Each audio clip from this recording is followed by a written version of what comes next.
Hello, hello. Impromptu live. Figured I'd jump on, try out some stuff, which is kind of the whole purposes of lives, is just to test equipment for other stuff that I probably won't really do. Hey, Roland. How you doing? This is just for you, the show. I think it looks okay, right?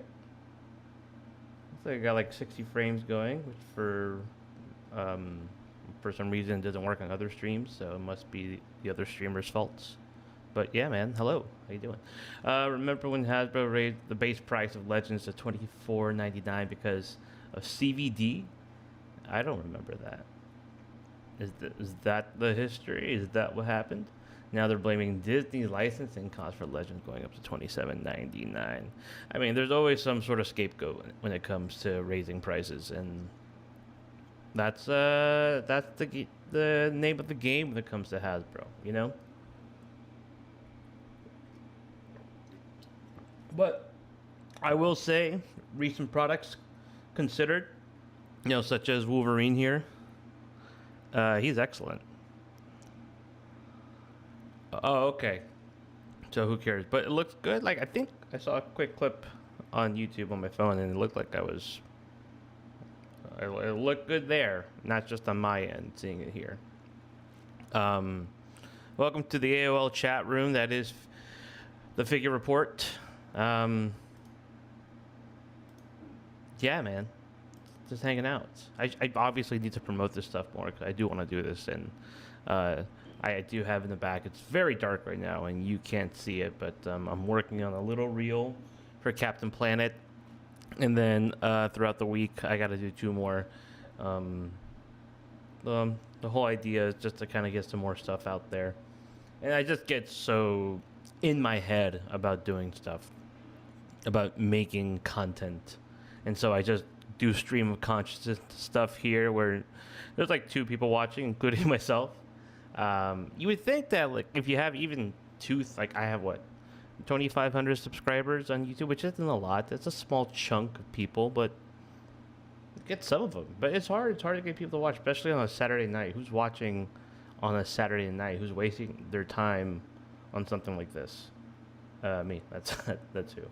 I'm the person. But if you're watching, that's cool. I appreciate it. I do have the Patriot Studios Nemesis. I was on with Kevin toying around, and apparently all of my video was just super choppy. You couldn't see anything, and whenever I held the figure up, it would just go 2 frames a second or something. It was bad, pretty bad.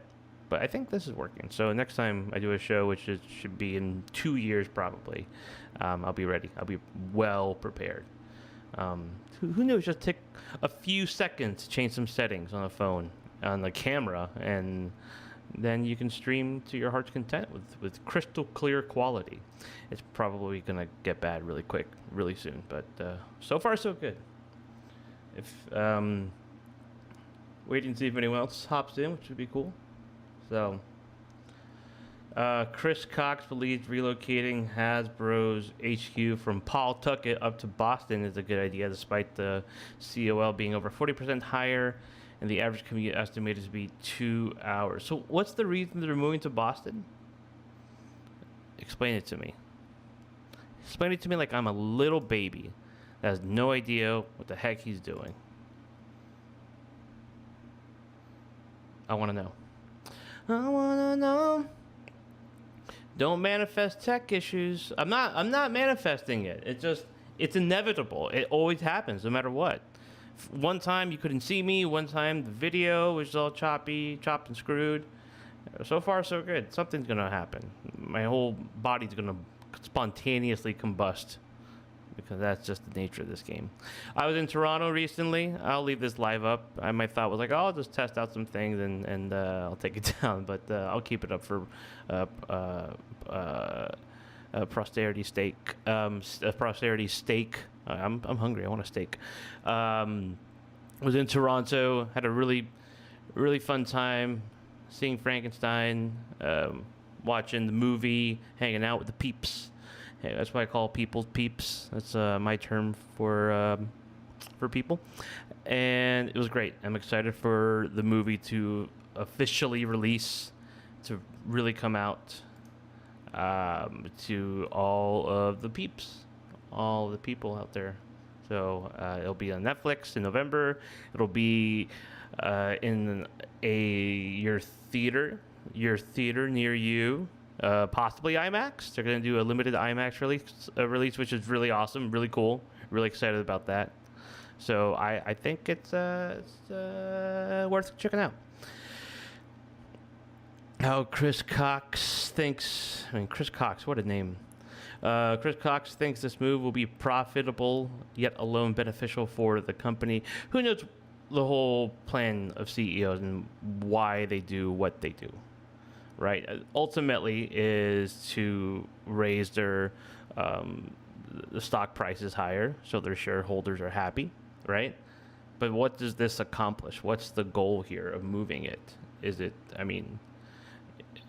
Look. Companies move offices. I don't know all the time, but it does happen. It's not out of the norm.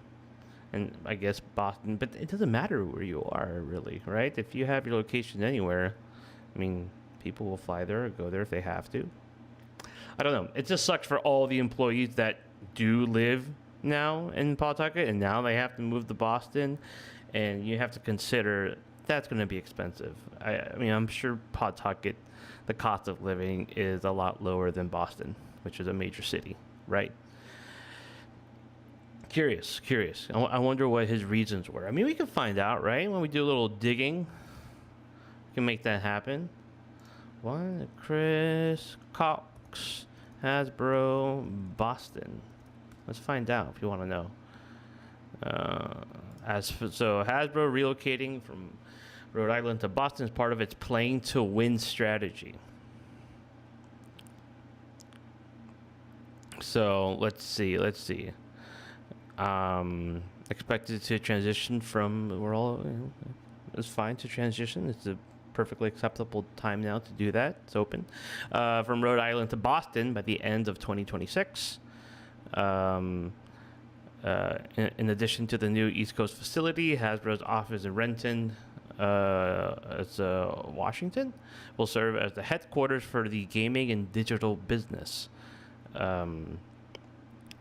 This 111,000 square foot Southport office currently has more than 500 employees for Magic, blah, blah, blah, blah, blah. Speaking about the move, Mr. Cox said Boston's thriving business community, deep academic partnerships, and cultural vibrancy is some bullshit.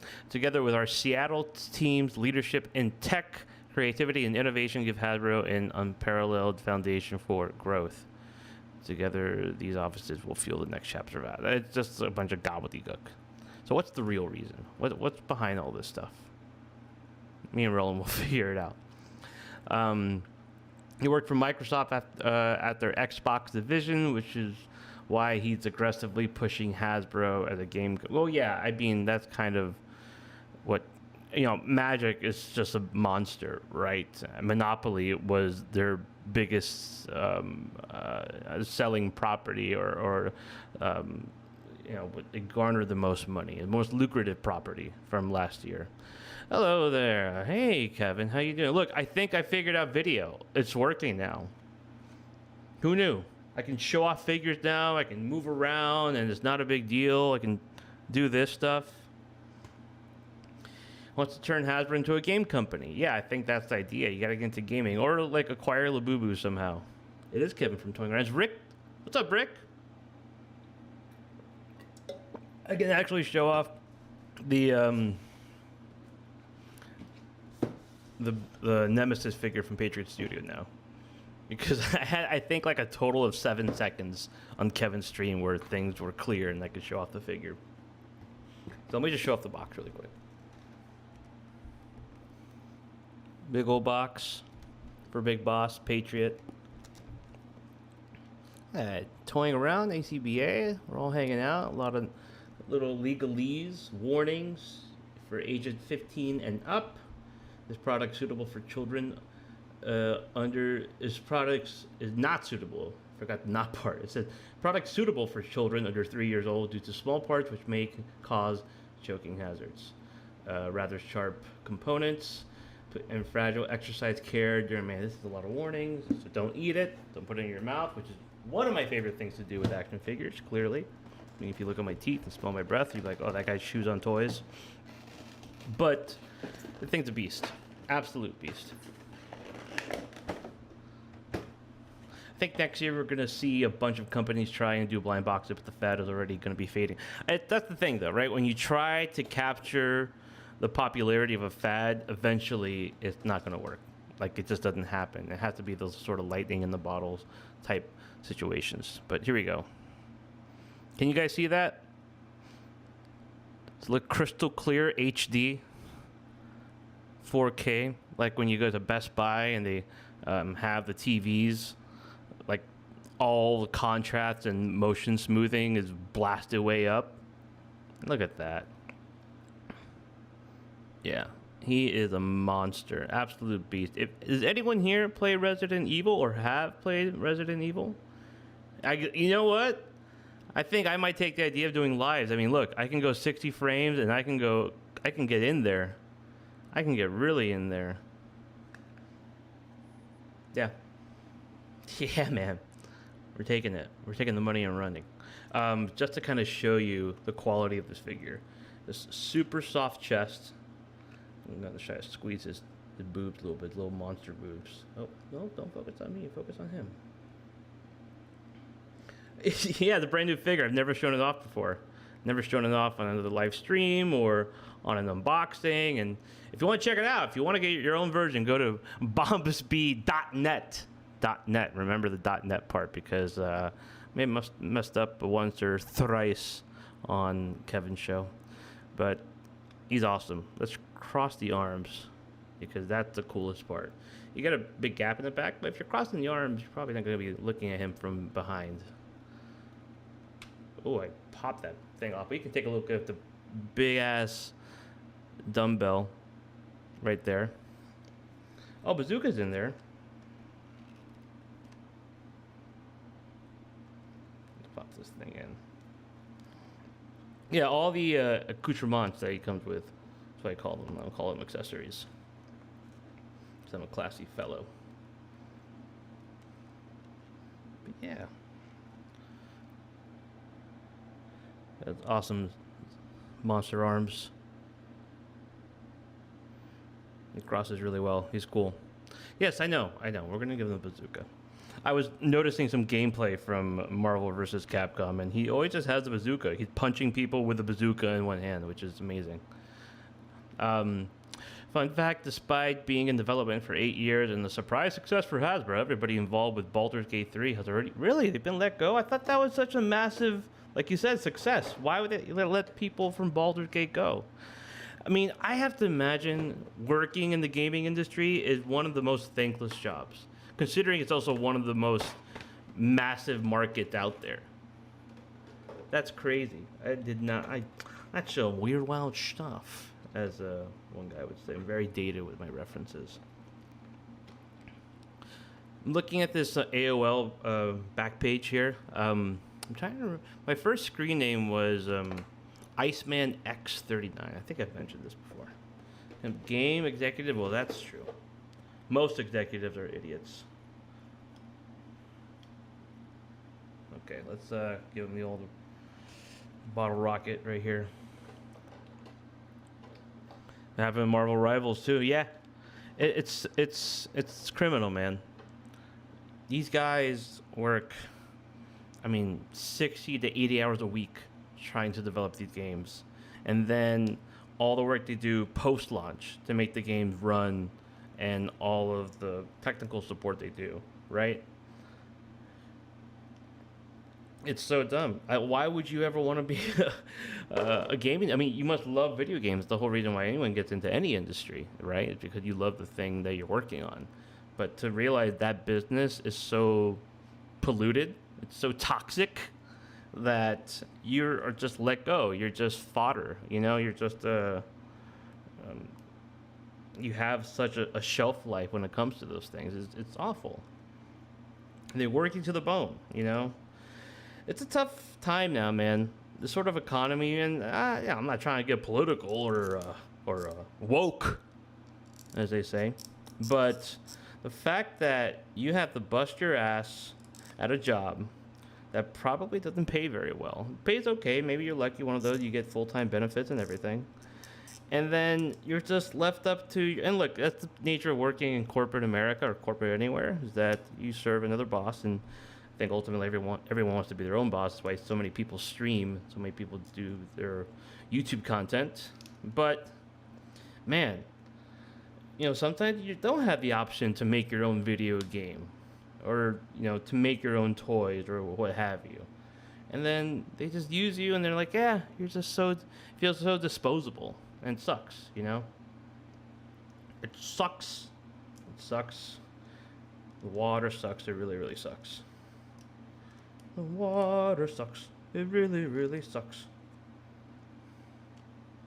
But, yeah, man. I hope that those people get hired soon.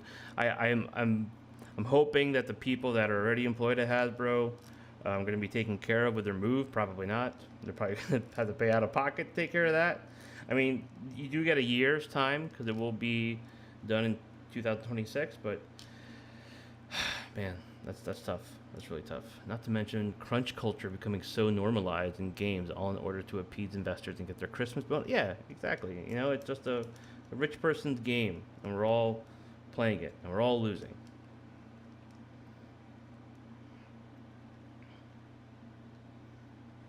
Okay, I got the bazooka on. Just kind of adjusting his head. He's super smooth, man. This is such a cool figure. I mentioned it before, you know, just like having big figures and being worried about how they move, but he's awesome.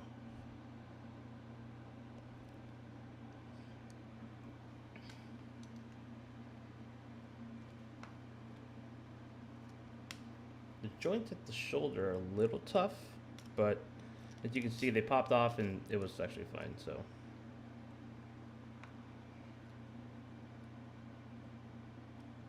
You give him a little punching pose. I want to put a little punching hands on him. How's everyone's Saturday going? I did want to talk about one or two things. Happy Batman Day for those that celebrate with your family. Hope you're all huddled around a gothic, I don't know, bat signal or a gargoyle or something, and watching your favorite Batman movies and/or television shows as we celebrate this Batman Day. This most joyous Batman Day. Dude, it's Saturday. It's a Saturday night, and we're just hanging out, feeling fine. The head of Transformers would let go as a fall guy despite being with the company for over 25 years, all while Cox. That's how it goes, dude. That is the blueprint for any sort of company. That's capitalism, baby. That's how it works.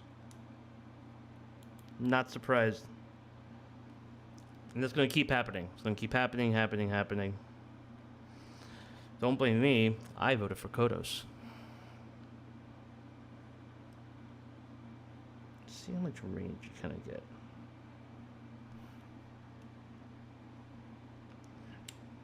Twist the arm a little bit. Move his.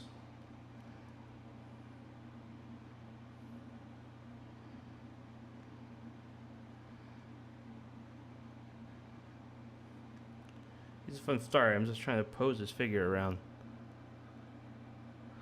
Not the best, but you can't get like crazy arm range, but you can kind of move it back a little bit.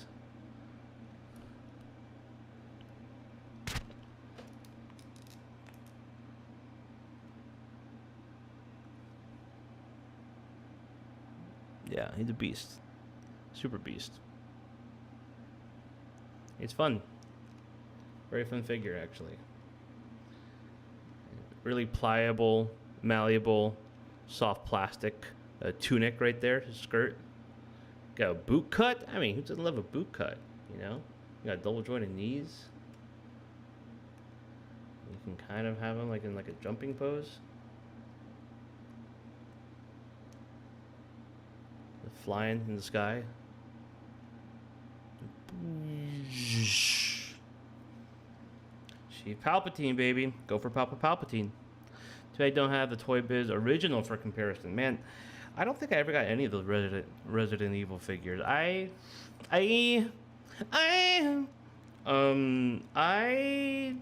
didn't get those. I used to get some of the McFarlane. Well, the McFarlane ones were cool. Not the Resident Evil, but the Metal Gear.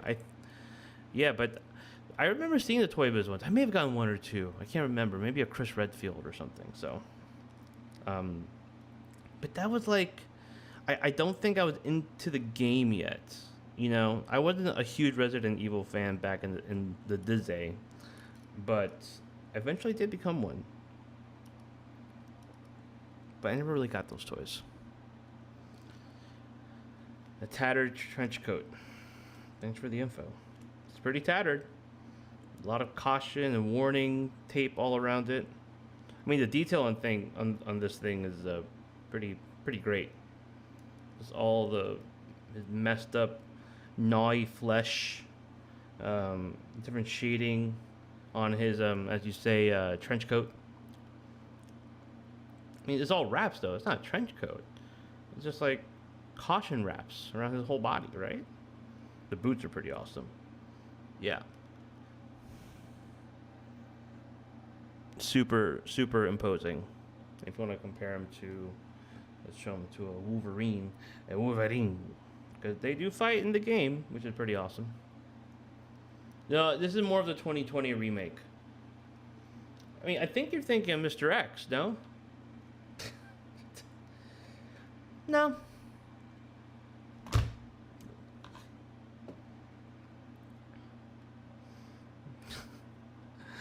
Oh man, I gotta ask people all that. I gotta ask people that all the time now. You toy guy? Are you toy guy?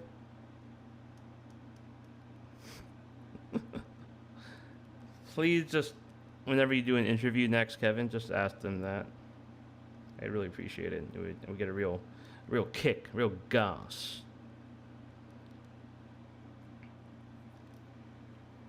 So here's Wolverine. This way. Oh yeah.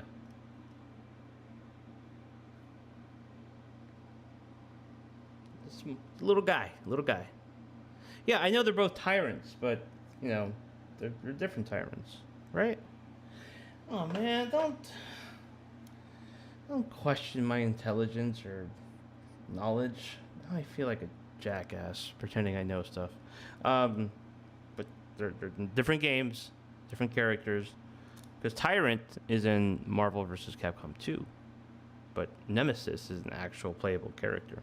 So, but yeah, this is more based off the remake look. So, oh yeah, and then I think everyone has talked up the wazoo about this guy ad nauseum, but he's awesome. He's super great. A really fun Marvel Legends figure, fun figure just in general.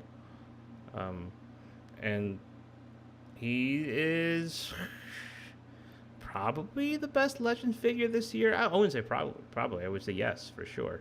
I can't think of another Legends figure that's better than this Wolverine. Punisher, perhaps. But I think this is just, this is the most fun figure. I mean, you can just get all sorts of crazy poses with this guy. It's incredible. It's so fun. And I was thinking about that today, just like what makes a figure great in your eyes? There's so many different things. We rank them by, paint applications, accessories, the accuracy to the material, the function of it. But man, I think you just think about like what can you play with, right? If you like doing that stuff, if you like playing with your toys, some people don't. Some people just collect them and put them away and don't even touch them ever again. But there is a big fun factor when it comes to handling these figures, imposing them and playing around. It's like buying an album and you buy it, you play a couple tracks, and then you just put it back and you put it in your collection and never listen to it again. It's kind of have it there. No, man, Captain America? No. I mean, Captain America's cool. Don't get me wrong. When I play with this Wolverine, I have more fun with this Wolverine than I do with this Wolverine. I would have loved if they included bone claws with this one. I think it would give reason for people to buy an extra set of this 2-pack if you have Brock bone claws.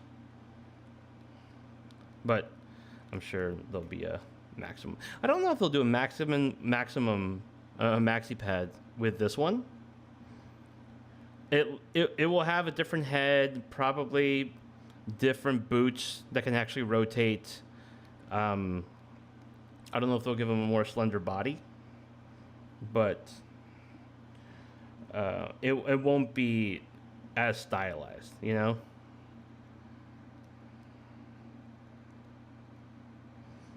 Just love how squatty.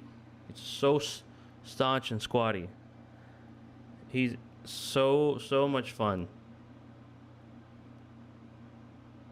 He's great. Like, this is sort of, pocket figure. Let's get a game pose, right? Here, let's bring up my site. Well, not my site, but let's find a fun game pose of Capcom Wolverine and see if we can recreate that with you guys here. 'Cause no one does that. No one does stuff like that, right? On any other streams, I'm the one that originates that. Like these are all fresh ideas that you've never seen anywhere else. Perfect. Perfect. I like. Let's see. This is a cool one. I don't know if you guys can see that one. Let's switch over to my whoop. I can bring this one a little bigger. Should have some music in the background. You know, some chill vibes, yeah? I have way too many tabs open. Way too many tabs. This is ghastly. It's like all stuff I shouldn't be showing. Like, you can't really tell anything. And nothing to... Inge, Y, Inge, MVC. Yeah, I'm fine. Ha! I'm not doing anything bad or wrong or gross. I have clean tabs. I have nothing to hide. Yes, the AOL Instant Messenger. Oh, are we loading? Is it looking bad again, Roland?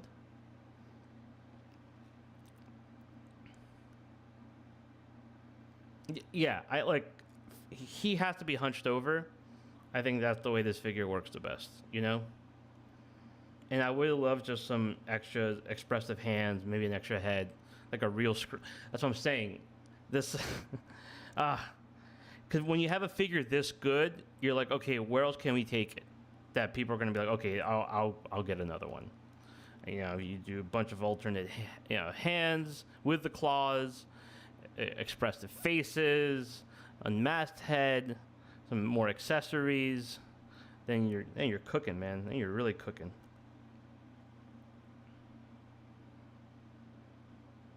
But he's just great.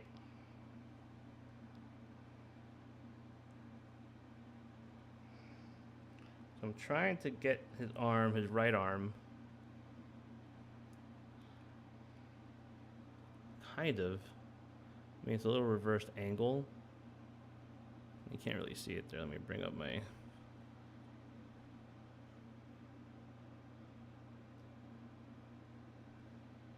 Move it like this, but hold on.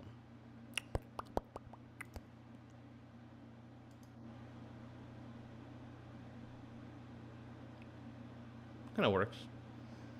You can't get all gnarly like that art, you know, but maybe you can do more of the sprite stuff.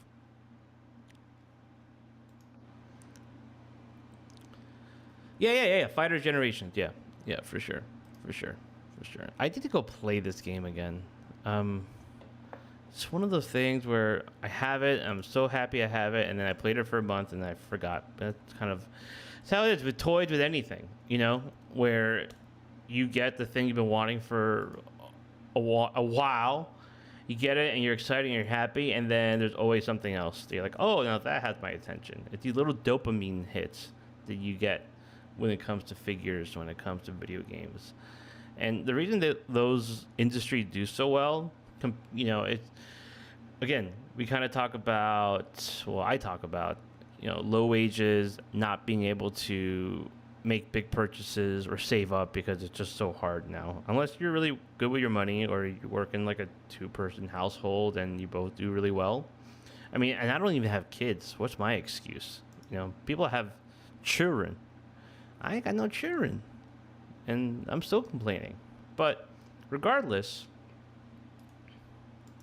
it's you get something where you can at least get some sort of luxurious item, which action figures have now become. And so it's easier to spend $80 here or $90 there and not feel like it's so overwhelming, you know, and not such a hit to your wallet. So yeah, all right, I got some poses here. So I think next time I do this stream, I'll have another camera set up, a little toy camera, like the real streamers do. I'm a fraud. I'm an absolute fraud. So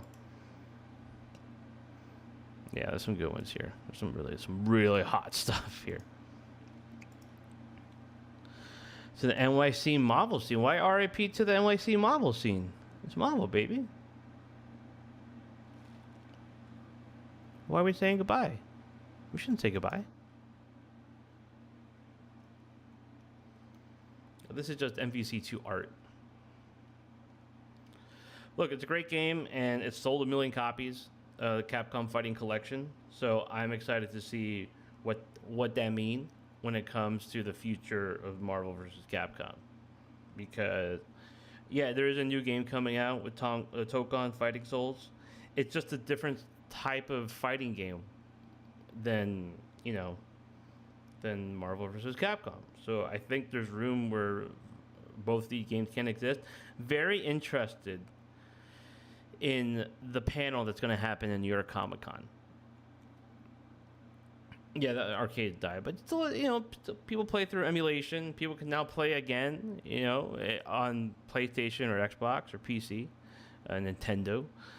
But going back, there's going to be a Capcom panel. Oh, I'm saying you can call. You can't call in. I didn't realize the number was there, but you're more than welcome to call in if you feel like it.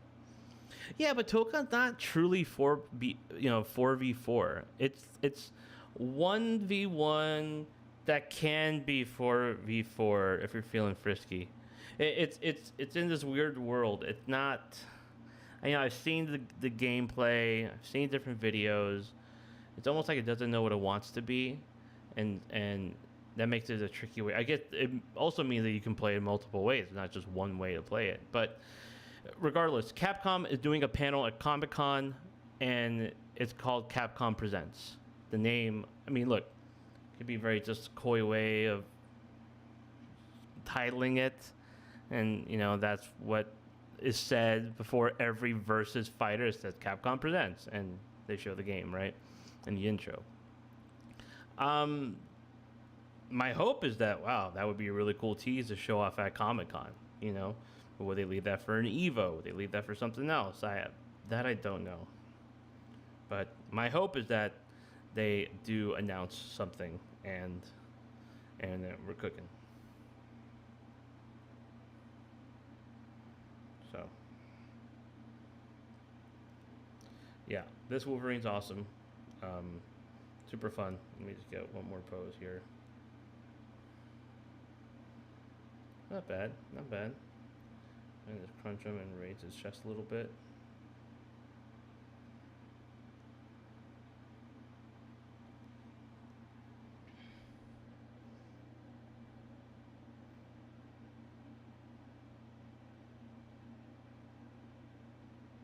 Then have him at an angle. The only thing you can't do, which is a real bummer, is actually cross the arms fully. That's the one thing you can't do with this Wolverine, is cross the arms fully. I've seen Machu Toys actually do a cut inside the chest. And that's the one thing, even more so than the boot cut. Like, boot cut would have been awesome. Would have loved that. But I really feel if you go back and do this over again, you just cut in the chest a little bit more. Just kind of bring him up. So, the problem with this guy, it's not a huge problem, but it's very bright. But here, you can't really see it. Let me just bring him back a little bit. But it's just, there's a sort of like McFarlane sort of cut, and it's just shallow. There's a line here. You just kind of wish it would cut in a little bit more. So, and you just make it nice and flush, and it would have made it perfect. Yeah, exactly. The hype announcer, right? And so it's just called Capcom Presents, and they're going to do a panel presentation showing games of now and games of the future. And man, I'll lose my shit. I'm going to be at that panel. I have to be. I think it's on a Friday. And New York Comic Con, a little bit, I think, more chill.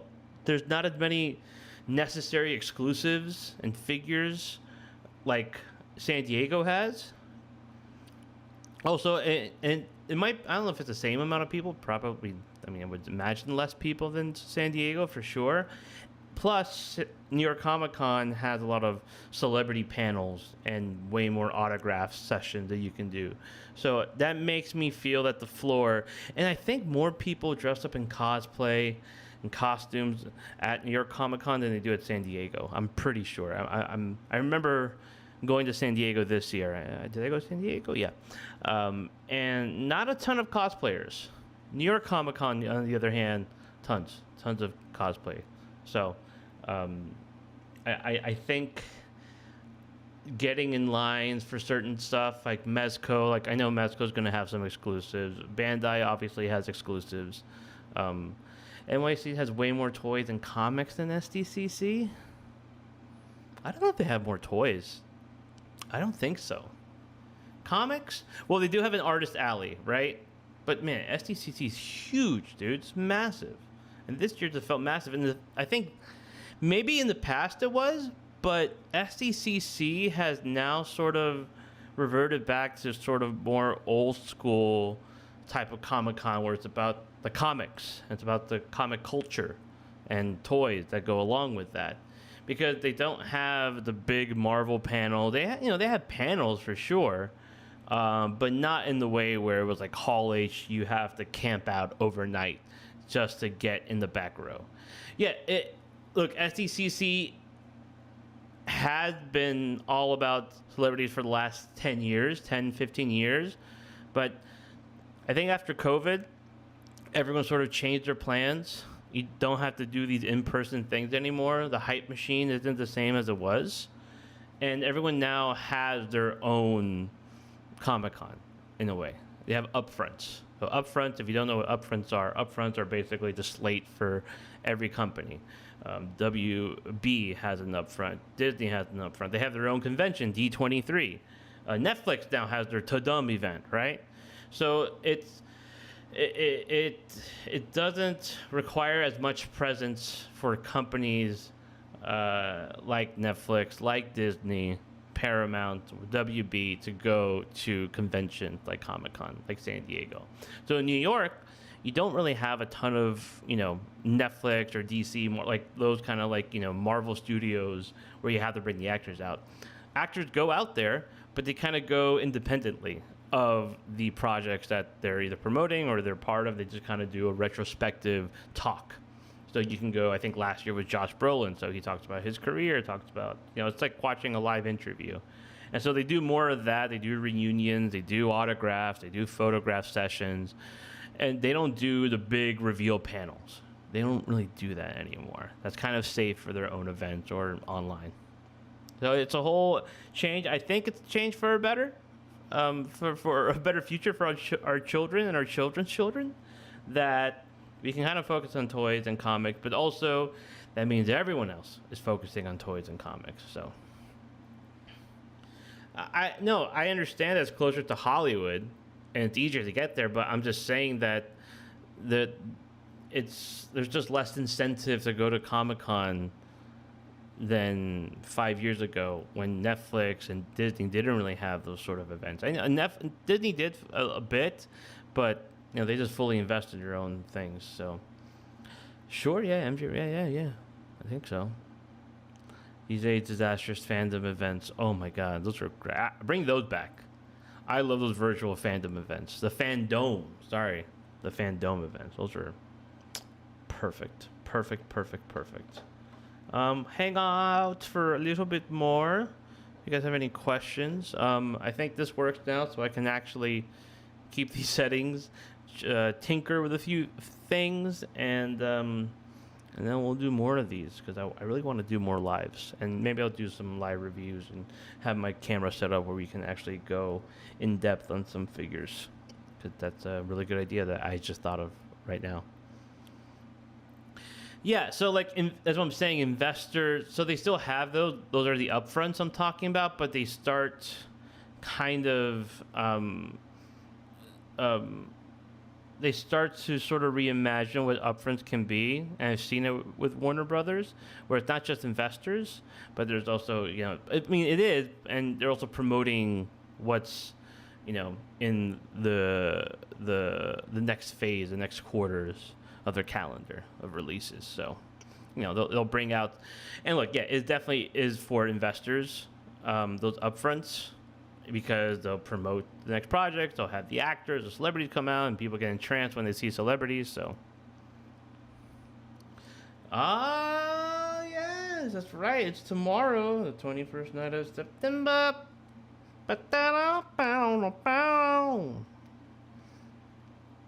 Tomorrow, I'm gonna watch the Commanders.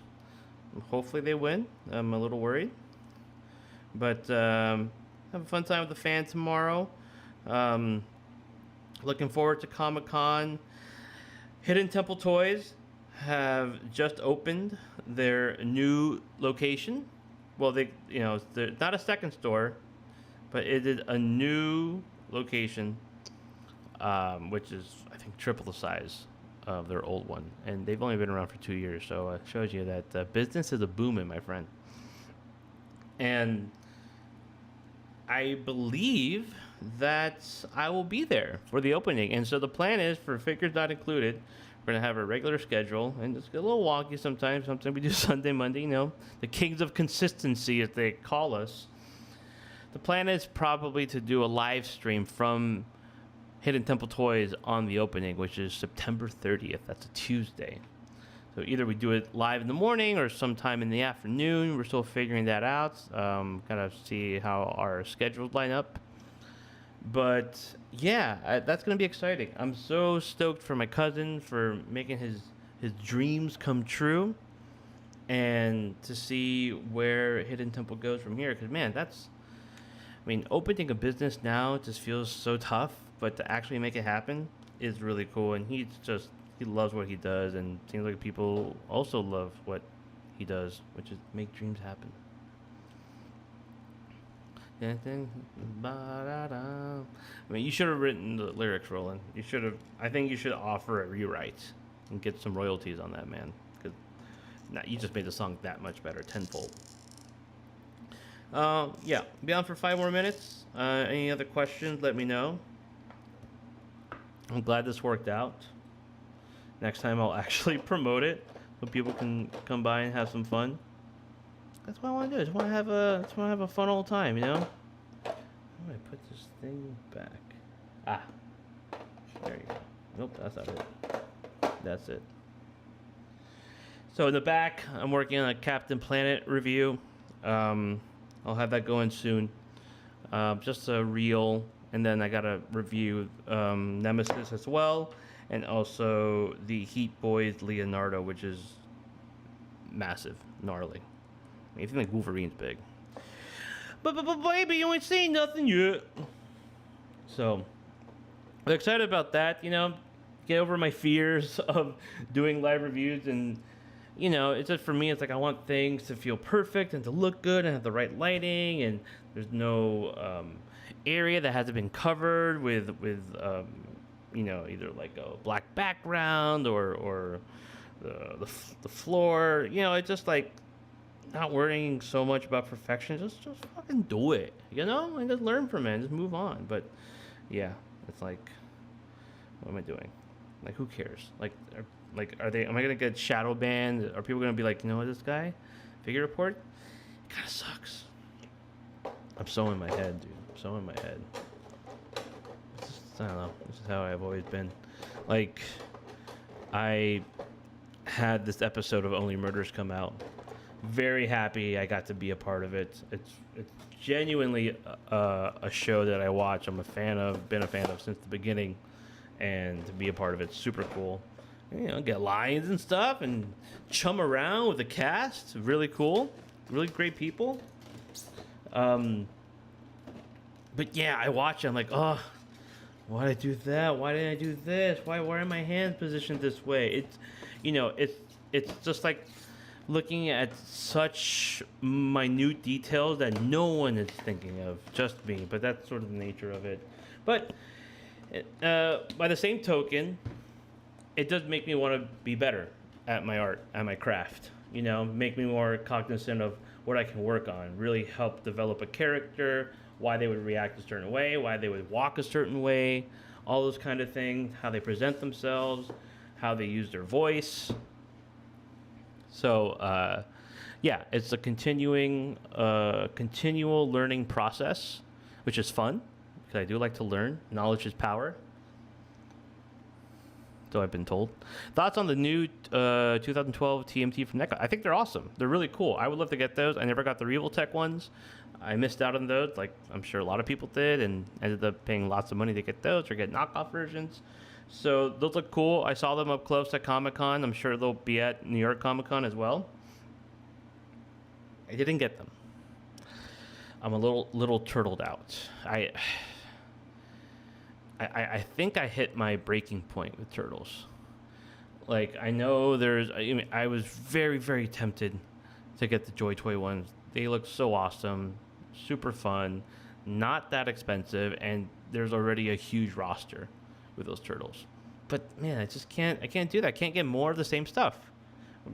You know, I say that while I'm like, oh, I can't wait for another version of this, and Figure Arts is definitely going to do a Gameverse version because how could they not? But with Turtles, I've been doing Turtles for the last 10 years or so, and I have arcade versions, tune versions, multiple tune versions from NECA and from Figure Arts. I have the Mezco versions. I have the Lawson versions. I have my original NECA ones. I have the Mondo version. Mondo's making new versions, right? I have the NECA movie one. There's so many, and the thing is not just one character. It's four, usually five or six if you count Shredder, Splinter, and then Casey, April. So there's always multiple versions of all those characters. So it's just a bigger roster as opposed to I can get multiples of Wolverine, Spider-Man, Batman. You know, that can work for me. So but they look awesome. And I felt the same way about the 2003 Turtles from Super 7. Those don't look as great, but they look good. But I wouldn't pay $60 each for those. I think I would wait for a sale because if you look at Big Bad, Amazon, Super 7 figures go on sale all the time. I don't know what's going on with Super 7. I know they got a new CEO or a new director. Brian Flint's kind of focused on different things from their old press release. Oh, and shout out to Kyle, who used to work at Super 7, who now is a designer at Mattel, which is super cool. So I can't imagine what he'll be cooking up and working on. I mean, DC, and he had big aspirations for Super 7 and what he wanted to do. So if he can bring that passion and creativity and know-how to Mattel, I'm very excited. Very excited. Ooh, yeah, Playmates can suck a fish. I don't care what Playmates does. But yeah, eventually I'll get those, I think those NECA ones. Maybe, I don't know. Same with the 2003, but I'm just like, yeah, I'm kind of over it. Yeah, it's the Super 7, Ultimate Turtles. I'm going through my stuff, and I'm thinking I might sell all of my Super 7 Ultimates. I don't, like, I kind of have the space because they're in storage, but what's the point? So... if I'm not really hanging around with them or hanging with them turtles or playing around with them or posing them or just displaying them in some way or having them close by where I can just access them, then what's the point? So, not even thinking about it. You literally used an ottoman for the promo pictures of the MCU. Yeah, I did. I used an ottoman. That's really funny you remember that. It worked out. It was just like, yeah, what can I use? And that's sort of the thing where it's like, I just need to make it happen. I just need to do it and not worry. Like Kurt Russell, set it and forget it, baby. TMNT, Naruto, don't put that evil on me. Yeah, and Brian Flynn got BTFO'd. Yeah, so Super 7, I feel like they're going to either go a different route. I mean, they'll still do action figures, obviously, but maybe they'll focus more on more niche products or something. So, yeah, exactly. Yeah, Roland, I feel the same way. Like, why spend so much for those turtles? They don't feel worth it, honestly. They're cool, but it's not worth it to me at all. I need to see the value. I spent a lot of money on the Mezco ones, and it's like, okay, I see value because I do love those. I do have those posed in the dark corner up there with my NECA Turtle Van, which I do love. But yeah, it's just sort of the different versions of the same thing, and there's a lot of them because if you can't just get one turtle, you have to get all four. You can't just get the turtles. You have to get the bad guy that goes with them. You got to get their master. You have to get the friend. Yeah, I got the villains, and it builds and builds and builds, and it just I need to say enough is enough, and I won't be abused like that anymore. Sorry, what happened? Yo, what's up, Slacker Hacker? How you doing, man? Um, I was just about to sign up. I'll hang out for a little bit. Yeah, so that's kind of where I stand with turtles. So, is okay. All right, Michelle. That's exactly why I have no turtles because there's so many. It's so overwhelming. I get that too. There was a time period where there were no turtles. There was a 2008 NECA ones, and then that was it. And then they had the arcade ones. They were only Comic Con exclusives. And then they would just do a set every year, and they would be a little bit different. Then they did movie turtles, and then there was a explosion. I mean, they just, excuse my French, hoard out the turtle license to everyone that wanted to make turtles, and they're still doing it. So I had to cut it out. What I would love to get, and this is a grail of mine. My cousin has it, so I already told him to put my name in the will, because I need it. Is the James Jean turtle set? If you guys don't know that one, if you guys don't know James Jean, what the hell is wrong with you? First off, but second of all, James Jean did versions of Ninja Turtles. I think he did a comic book cover, and then he also released statues. Oh, here we go. Someone's here.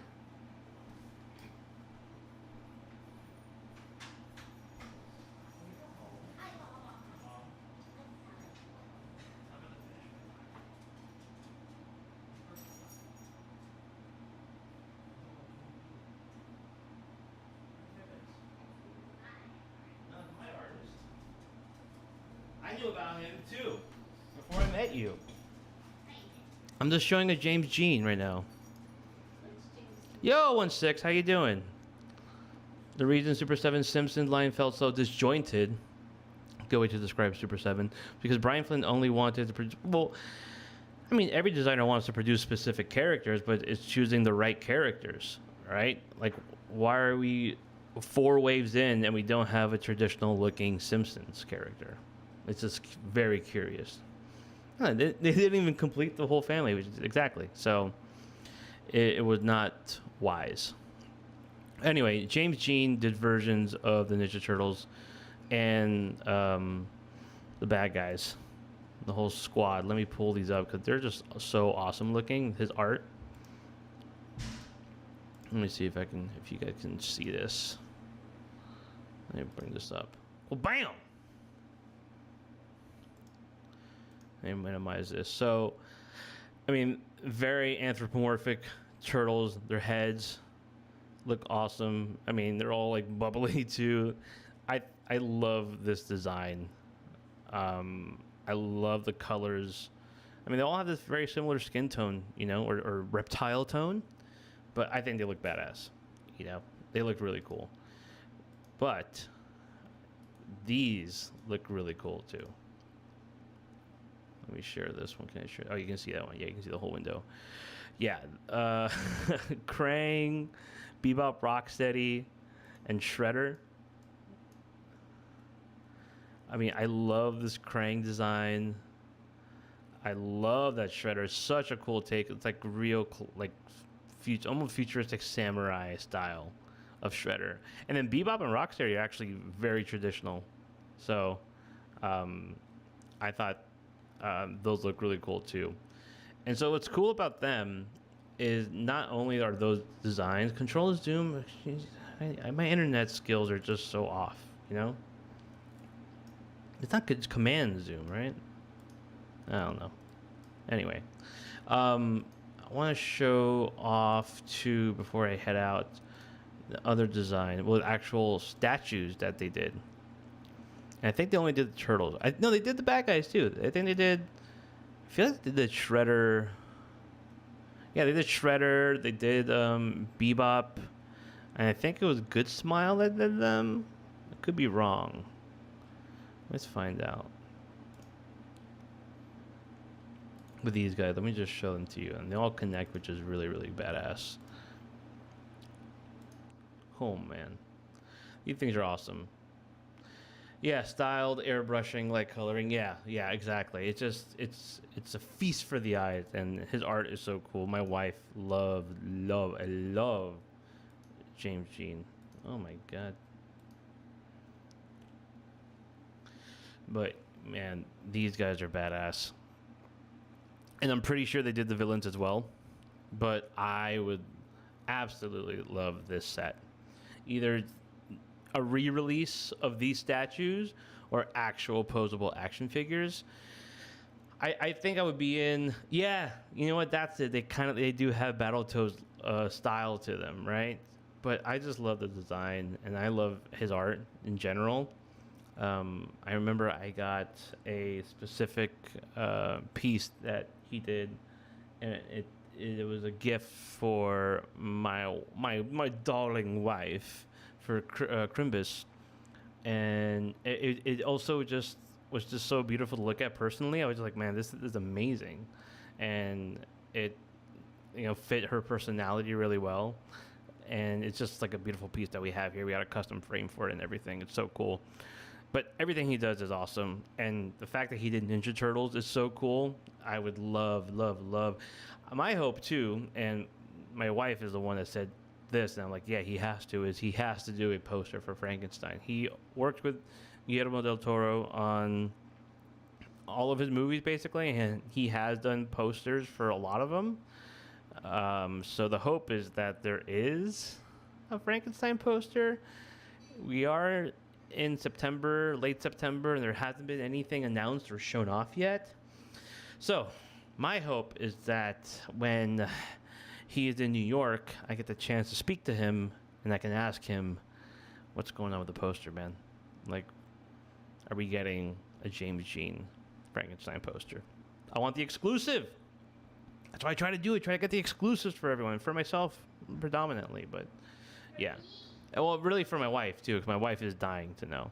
Like, if we get confirmation that's happening, she might lose her mind, if she hasn't already lost her mind from stuff at home that I don't want to get into. But yeah, yeah. I mean, Guillermo. I know. I need to call him. Up.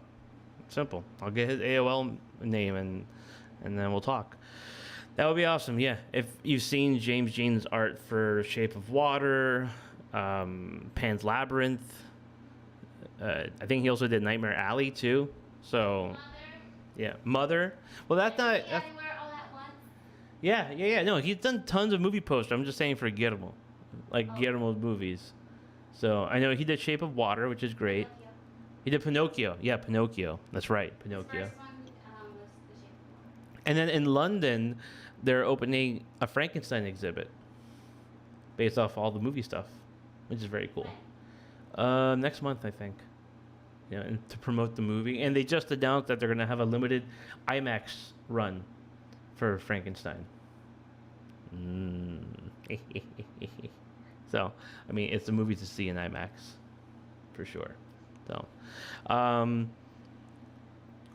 yeah, I'm promoting Guillermo's cell phone number on my show. Yeah, that call-in number, it goes straight to Guillermo's cell phone. So, yeah, call in, see what happens. Maybe he'll pick up. But is there an Academy Award for movie posters? There should be. There should be, right? Silence of the Lambs. Silence of the Lambs? Is it a movie poster? That's Oh, yeah. That I remember. The latest one that's really cool is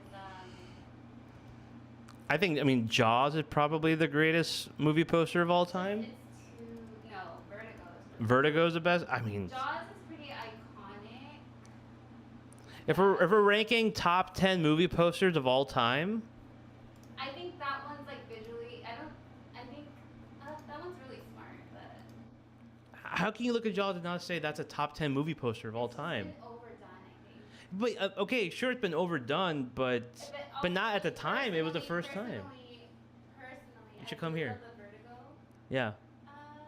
Oh, Vertigo's great. I mean, Vertigo's an amazing poster. In recent years, I think the Poor Things poster is amazing. Yeah, we first saw the. There we go. Yeah, Vertigo poster is definitely top 10. That one's cool. The way it looks like an aperture. Yeah, it looks like an aperture, and this. Like an eye, which also looks like. The font of everything too. The red and the. That's great graphic design, and the font. Yeah.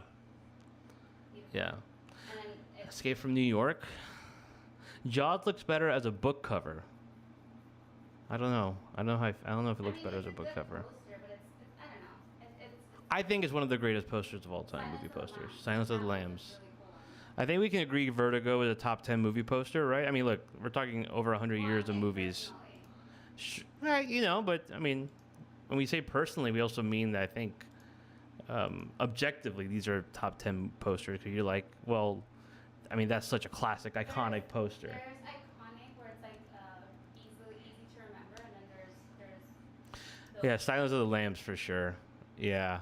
Now I look at it, it's Amadeus.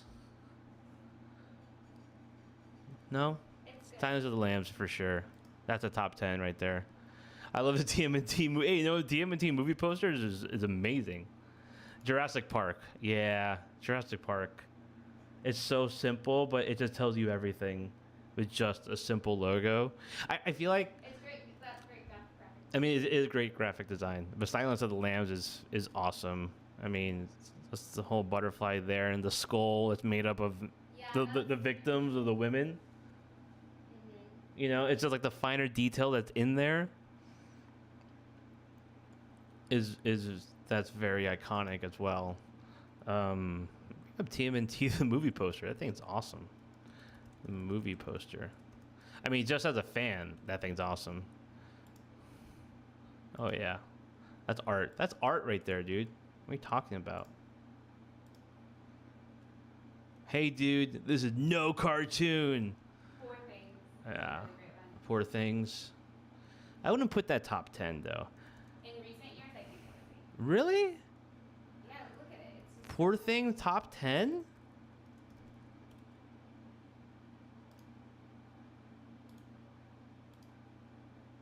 There's a couple of Poor Things. It's a beautiful poster for sure. the Pinocchio one is beautiful. Pinocchio's Those are- great too. Of course, I love those cartoons. Blade Runner. It's like a Blade Runner. Poor Things is I have cool. a version of Blade Runner. We have it in the. Blade Runner movie poster. Oh, don't. No, I pressed the wrong button. Blade Runner movie poster. Oh yeah, Blade Runner is an awesome poster. Alien. Alien, I think.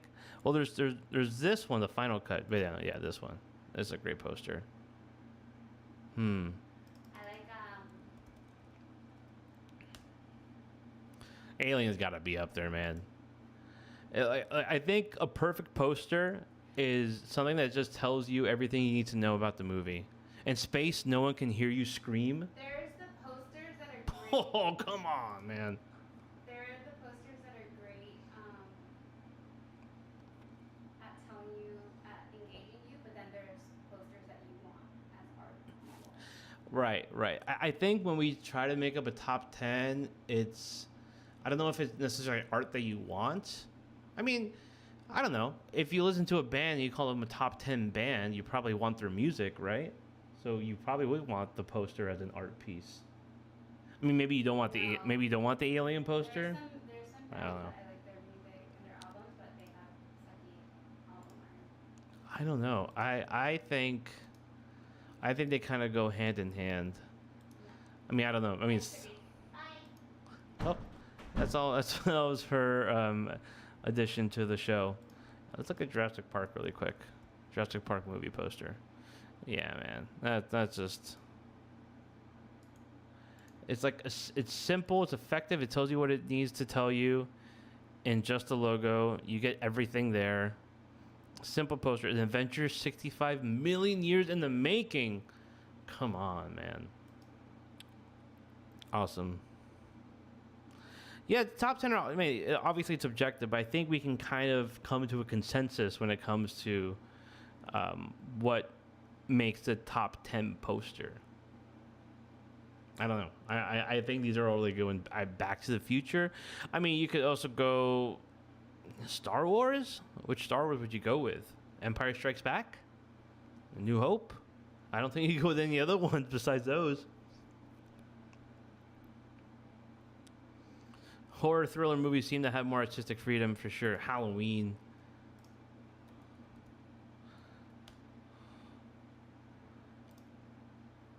The night he came home. Pretty great. Pretty great poster. Texas Chainsaw Massacre. I guess you have more freedom, but yeah, I mean, I want to say, yeah, Jaws is a horror movie. The terrifying motion picture from the terrifying #1 bestseller. Oh man, that's such an amazing illustration right there. Jaws. The Shining. Yeah, yeah. I mean, Raiders of the Lost Ark. It's the first Superman movie. Superman the movie.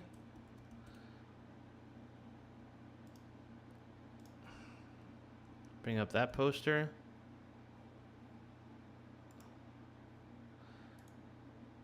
I mean, these older movies just have great tagline. You'll believe a man can fly. Ah, it's just so beautiful. It's so simple.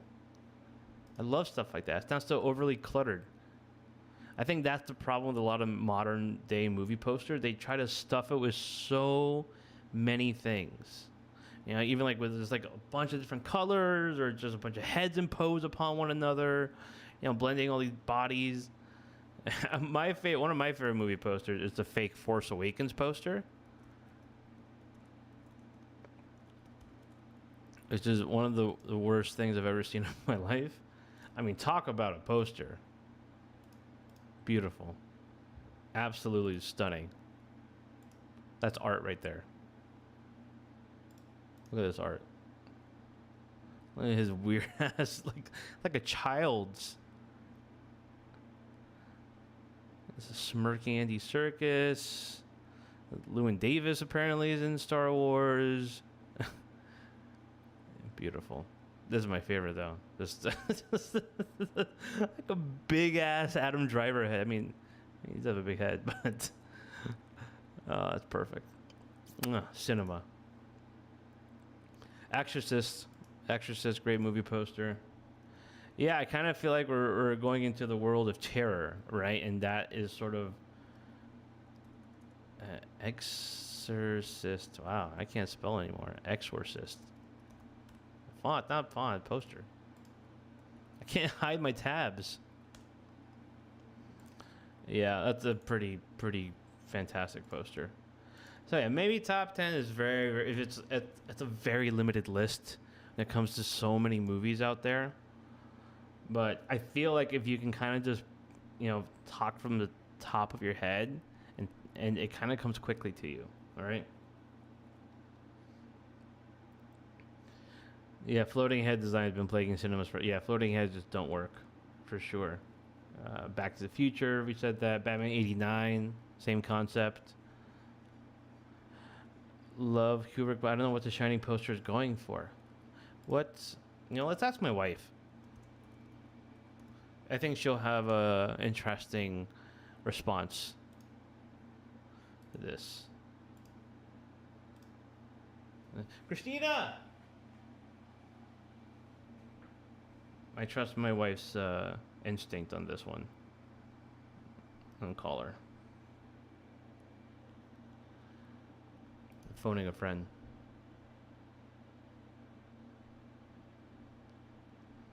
The Shining poster. What? What is it about? I need your advice on something, or I need your input. I'm putting a speakerphone. Someone said, hot take, love Kubrick, but I don't know what the Shining poster is going for. What do you think it's going for? The Shining movie poster? Mm-hmm. The yellow poster and the T in the has a face in it. At an angle. Ooh, someone said drive. Well, it's probably like a nod to Jack looking through the door when he. It almost looks like an alien. It has like an alien eyes. It also might be. I don't know what the original Stephen King book poster looks like. That I don't know. That book cover. The book cover, yeah.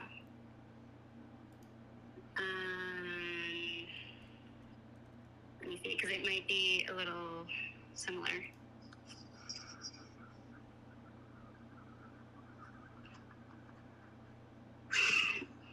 That's a cool poster. Drive. That's the, which is the real, no, that's not the right poster. This one. This is the Drive poster. You know what? Yeah. They probably, the original, like the yellow one, they probably don't want to give too much away because Stephen King is already such a big name, you know? So maybe they wanted people to come to the theaters on the name alone. You know, like, oh, Stephen King, and then they don't want the movie poster to really give a lot away. So it's kind of obscure in that way, so you don't know. Right. You know, who's screaming, or is he peeking through a door? You know. True. I think it's supposed to be a little ambiguous. Ambiguous, yes. Okay. All right. But then they made others after that. Sounds great. I think that's a good opinion. That's my opinion. Thanks, babe. Bye. Bye. Oh, this just hung up on my wife. Ooh, that's bad. Akira. Oh, yeah. Great poster. Great poster. Love Akira. Drive is cool. Is anything in the last 15 years that you would say is a great movie poster? Like top tier, iconic? Her? I'm trying to think of, when you think of a movie, does the poster come into your mind? And I think when we say these movies, we say Alien, Jurassic Park, Back to the Future, Indiana Jones. You can instantly imagine the poster, Jaws, right?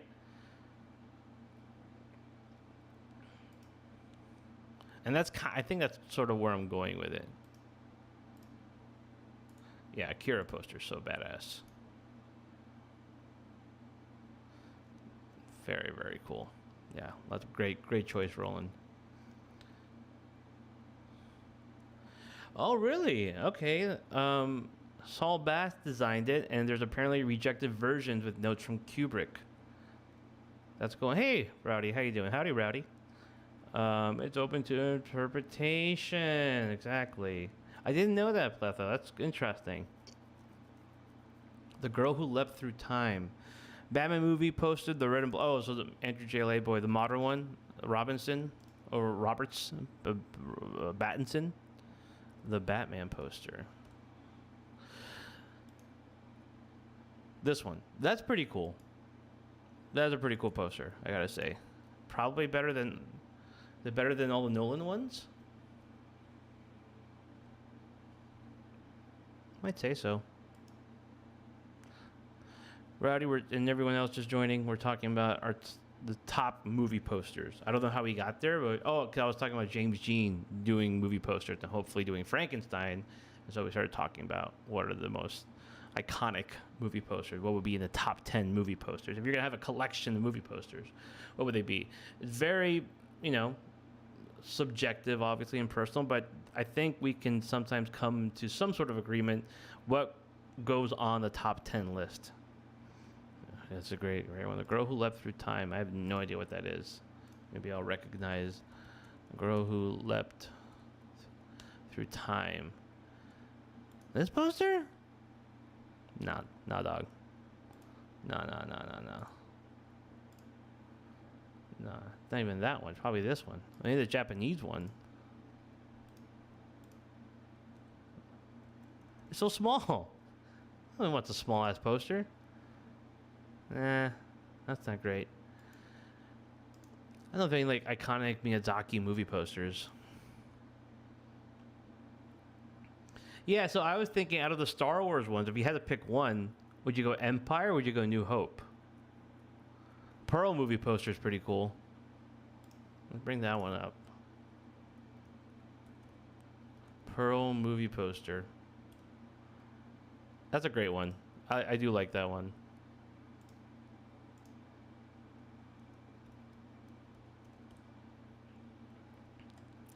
Yeah, that's a cool one for sure. Good choice. I like that one. She's also great in Frankenstein, by the way. I'll just put that out there. What else did we say? Killer Clowns from Outer Space poster. Empire, but I'm biased. Well, I think a lot of people are biased towards Empire. But let's go New Hope poster. And there's 2 New Hopes, right? So we can go. Oh man, that's hard, dude. Oh, that's a small one. Let me. Oh, it's not small. I just didn't click the open image. You can go this way, or you can go this way. You can go with this, or you can go with that. You go with this, or do you go with that one? Oh man, these are awesome.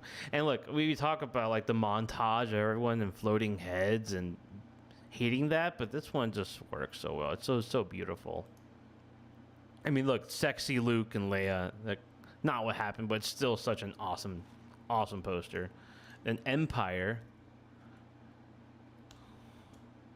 I mean, it's beautiful. It's a beautiful poster. That also has an alternate poster too. It has a Poncho Vader. It doesn't match up with the movie. Also got your floating heads, but still kind of badass, you know? It's still kind of badass. And then this one with Han and Leia. And you're my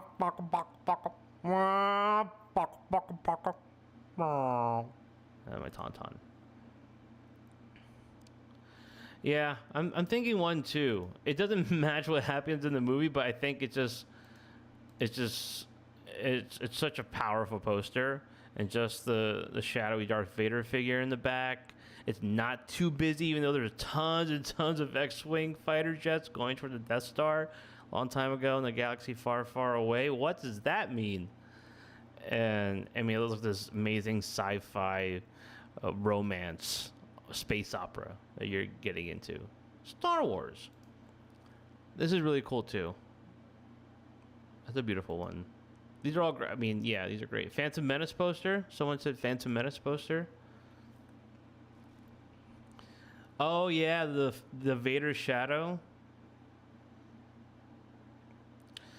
Yeah, I think New Hope wins, but I think the first version. Disney's Rocketeer is pretty good. Killer Clowns. I recently bought the cinema re-release of ROTS poster. Let's Revenge of the Sith poster. Which is that one?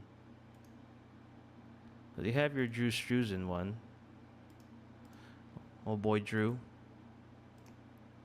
And you were saying cinema re-release of ROTS poster. I don't remember that one. Is it this one? Oh yeah, the 20th anniversary one.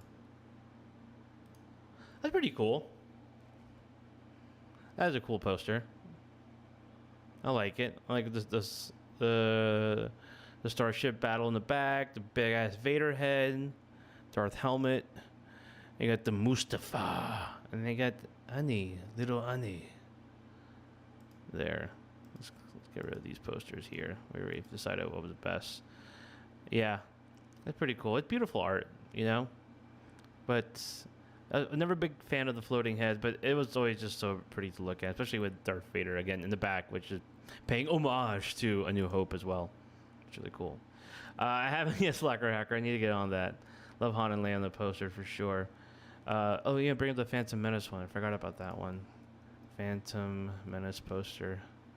Yeah, this is pretty great. I mean, to kind of reintroduce Star Wars to people, and then you just see this little boy. This boy. Hey, little boy. You a bad guy? Episode 1. So simple. You don't even need Star Wars. You could just say Episode 1, but it still works. And that shadow, that's pretty cool. Especially to contrast it with all the lightness around it. You know, you're just so used to seeing dark imagery and everything like that with the Star Wars posters.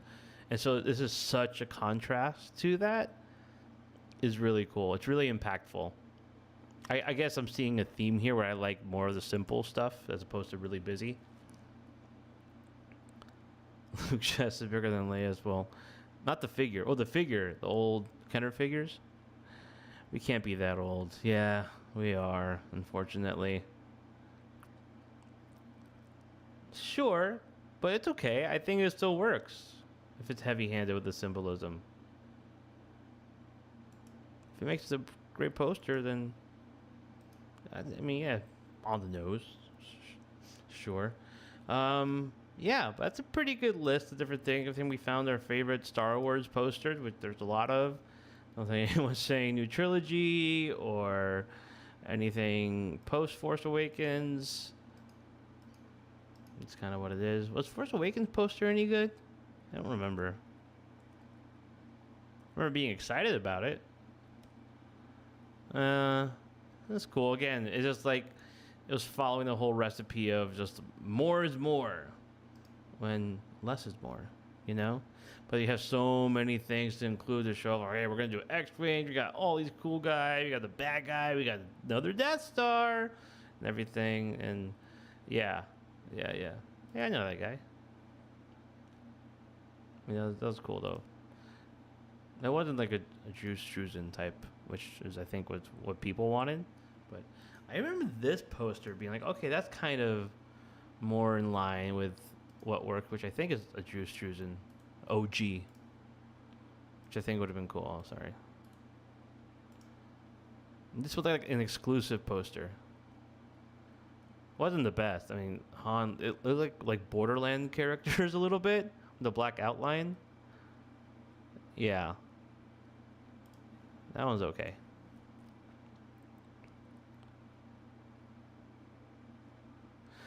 The ST are pretty head floaty from what I remember. Force Awakens was a fun movie to host. Hey, you know what, Rowdy? I agree. It was a fun time. It was a wild romp. Wasn't that the one where they edited out Boyega? Yeah. That was in the old, Force Awakens poster in China. That one did not have John Boyega, which is crazy. Oh yeah, here's a comparison. That is rude. That is just rude. Oh no, he did. They didn't edit him, but they made him really small. This is like tiny. He's like almost the same size as. Hey, wait a minute. Where the heck is Poe Dameron? Unbelievable. So not only did they shrink Boyega to the size of R2D2, they cut out the first Latino in space. Wow. That doesn't tell you something. I don't know what will. No Browns in space, apparently, when it comes to Chinese Star Wars. I mean, his role was drastically reduced from what they intended. Who are you talking about? Finn? Oh, that's what it is. Yeah, he's got to be flying the X-Wing. That's him right there. If we can just enhance. Zoom in. Ah, there he is, right here. Right next to R2D2. You can kind of see a little wink and nod to the camera from his X-Wing. That's bullshit. That's straight up bullshit. Now I'm livid.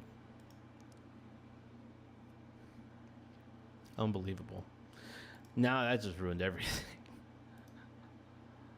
Oh, that's so funny. That's really funny. Well, there you go. Some fun movie posters, some iconic movie posters. And I'll see you at the movies, apparently. Mission Impossible has some cool movie posters, I think. Yeah, but nothing, I think, like a recent age, like we're all trying to struggle and find something that's kind of cool, but nothing that makes you go, whoa, yeah, that is amazing. And it's fine. It doesn't have to be. I think we think of the old one because they hold such a near and dear place, and it's hard to think of modern classics or modern masterpieces. But yeah. Yeah, the Superman ones are cool. The new one was okay. Boring. Look up! I don't think that's the way they intended that phrase to work. We're talking about Shape of Water. That one was gorgeous, yeah. Let me pull that one up. James Jean, Shape of Water. This is a beautiful, beautiful poster.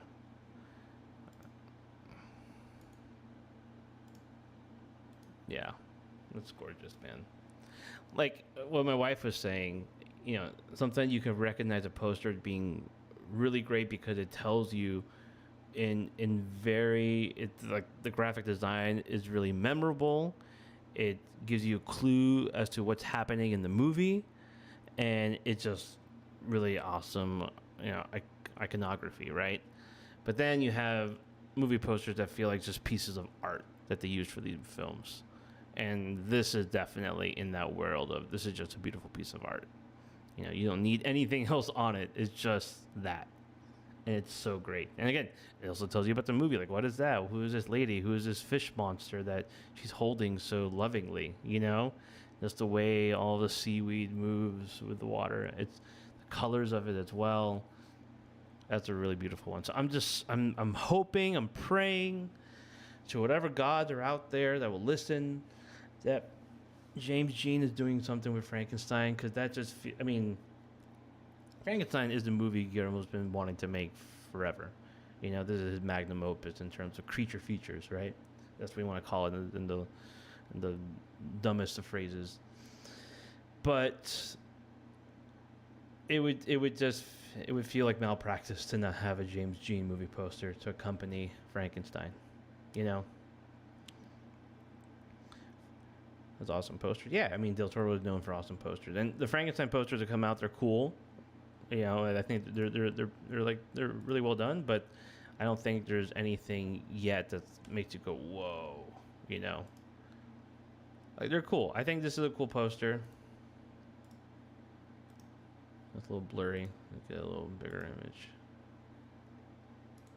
Oh, Nighthawk Cinema. What are they showing? Are they showing the poster of Nighthawk? That's a cool one. What's going on here? There's a hooded creature or a hooded figure. There's a boat that looks trapped in the ice. What the heck's going on there? What the heck's going on there?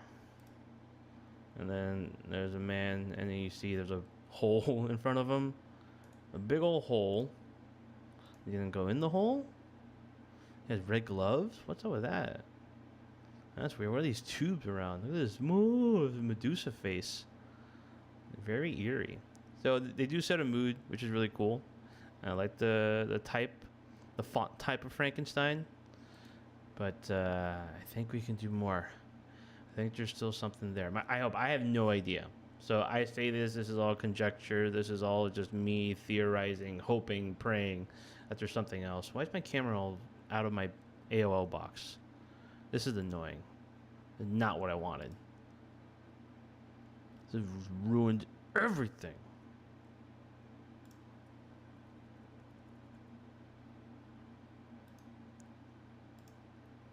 There we go. Oh no.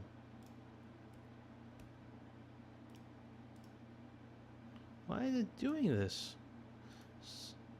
Hold. Hold. Ah. No, move the other way. I can't with this right now. Ridiculous. What a weak host. You know when tickets for Frankenstein go up? I'm not sure. They go up, well, have to be soon because it releases October 17th and they just announced they're going to do a limited IMAX release. So I imagine sometime in the next week or two. It's September 20th right now, so. But yeah, I'm glad you're excited for Frankenstein Plot, though. I think you're going to love the way it looks. I guarantee it. Praise to Cthulhu. Is this going to be in oh, you bet your sweet, sweet ass, Slacker Hacker. And it is sweet. I've seen it. I don't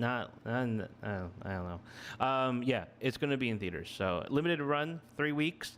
Then it'll be on Netflix. Look, I'll just say, I think it's a great movie to watch in theaters. I think it deserves to be seen in theaters.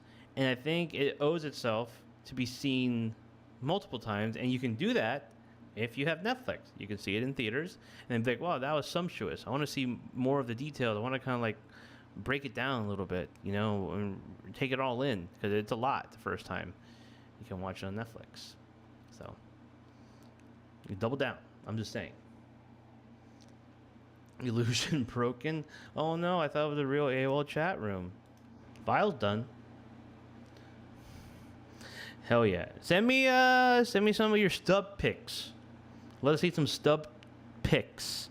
If you guys are going to Frankenstein, I can repost them and share them to the world.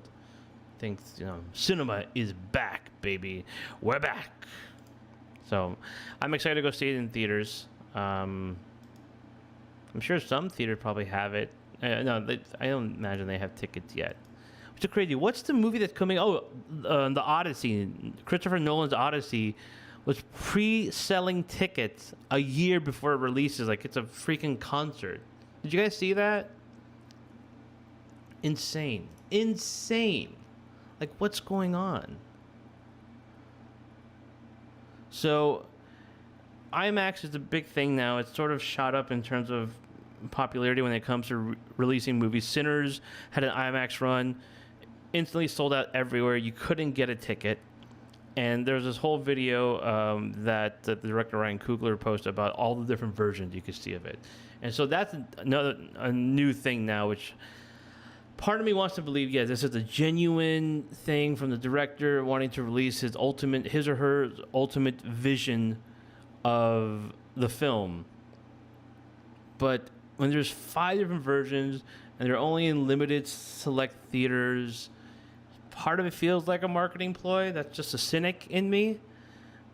But I do appreciate that there are multiple ways to see a film. But then you always want to see the true intention of the director, how they envisioned the film, and how they intended for you to watch the film. And then I'm like, man, I feel like an idiot if I don't see it in VistaVision or if I don't see it in IMAX, Oh, fine. Okay, we can actually start the show now. Kevin's back. I was waiting. I was just rambling on bullshit. So glad you're here. We're back at Dinosaur's Tale for IMAX release. IMAX is overrated. I think 3D is overrated. When 3D came back and Avatar was the thing that sort of relaunched it, I hated 3D. I get so nauseous. I'm nauseous with 3D. I hated 3D. I could never do a 3D film. I did it a handful of times and hated every single time. It was the worst. I'm so glad 3D is sort of done. I think 90% of theaters don't do 3D films anymore because it just sucks. It sucks. Oh, what's worse too is, was it 4DX? Have you guys done 4DX movies? I did it one time when I lived in Miami. I forgot the movie I went to go see. And basically, it's an interactive seat. It kind of just like jolts you around like a bad car seat that's not affixed to the ground, to your car, and just sort of wobbling around, jerking you around. And then like it shoots dirty water at you. And it's this whole interactive experience that feels... I think I saw a Pirates of the Caribbean movie in 4DX. Worst movie experience I've ever had in my life. And I've had someone dump popcorn and cherry Coke on me at one point. And 4DX should be, an enjoyable experience, but it's not. It's terrible. Oh, Jim. There's only a few hundred cinemas in the entire country for which can properly... Exactly. So that's another thing, too. You can go to the fake IMAX, the Limax, if you will. And there's only... I think there are only 13 real IMAXs in the country, which is crazy. I remember when IMAX was a huge thing in the 90s and 2000s, then not today. And there were a ton of IMAX theaters you could go to. And then there were just not enough movies that supported IMAX, and those tickets were expensive, and so it just wasn't a lucrative business model. So now it's a very niche thing, right? Like a full-on 70-millimeter film or VistaVision, which is now a thing with one battle after another. It's super gimmicky, but they did do it for some regular film. I think they did it for Fast and Furious, and basically you just smell Vin Diesel's farts or something when he's going hitting the NOS or bullshit.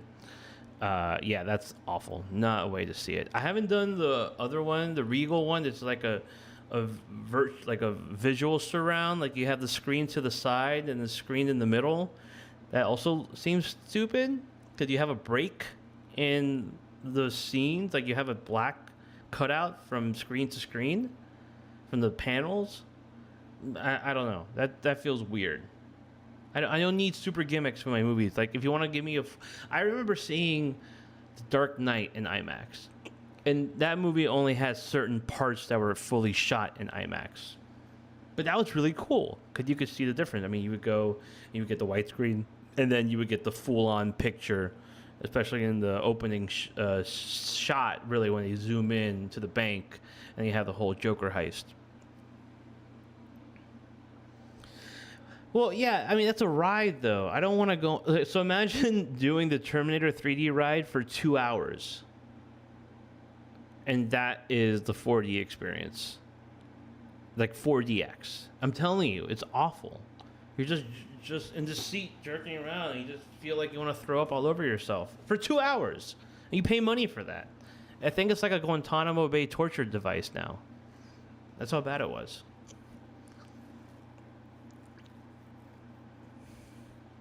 I don't know. But regardless, IMAX, yeah, shifting ratios, aspect ratios, it was annoying, but I thought I did appreciate, like, oh, that's really cool. I don't think I think The Odyssey is going to be the first, I don't know if it's going to be the first movie, but I believe that movie is shot entirely on IMAX. The Sinners wasn't entirely on IMAX, but maybe, I mean, I guess I don't know. I don't know if it's entirely shot on IMAX, The Odyssey. Let's find out. Shall we? Let's do a little internet digging before I head out. The Odyssey IMAX. Oh yeah, and if you didn't buy your IMAX tickets, you are out of luck.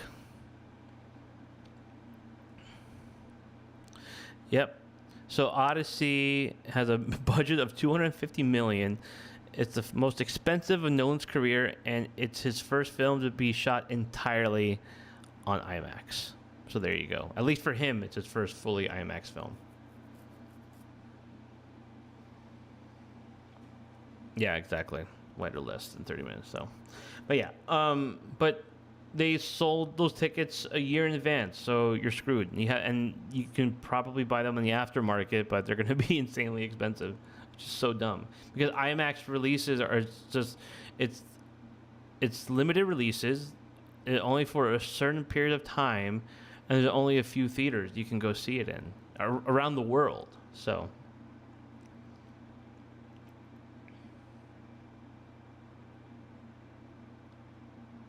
Right, yeah, no, I get that, Rick Jones. Yeah, that's a good point.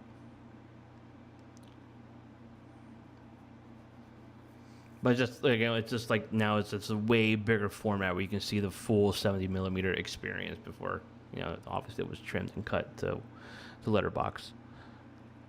Look, anything Michael Bay has done in the past decade, every shot is shifting to a different. So you blame Michael Bay? Is he the bane of your hate? I don't know if that made sense. Okay, Nolan's career smells like a pretentious cover for an elaborate write-off. Wow.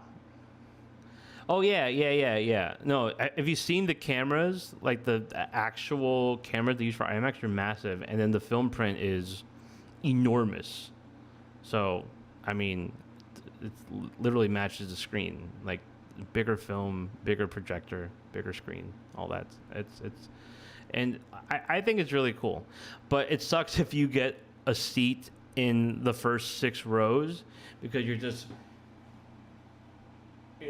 treating your neck like that the whole time, which does not sound enjoyable, So, you gotta get at least one of like the first 8-10 rows in the back, from the back to the front. From the back to the front. Go from the back to the front. Oh.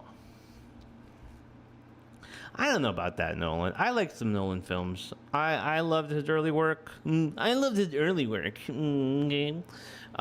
Prestige is a great movie. Memento's fantastic. I never saw... What was the other one he did with old Robin Williams and Al Pacino?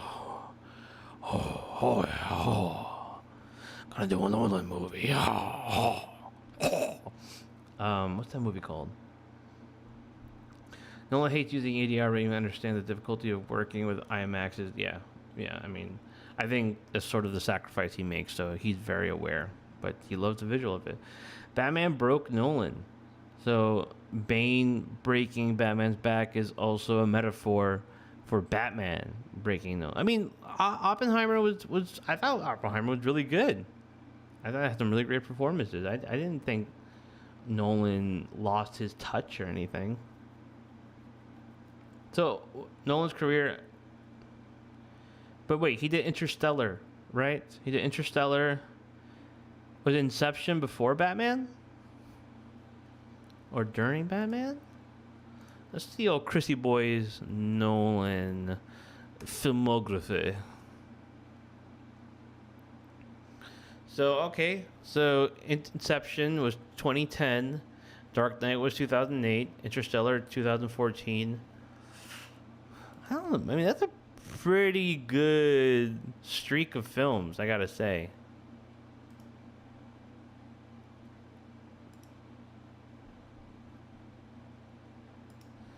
So, okay, so Memento, Insomnia. Yeah, Insomnia. I've never seen Insomnia.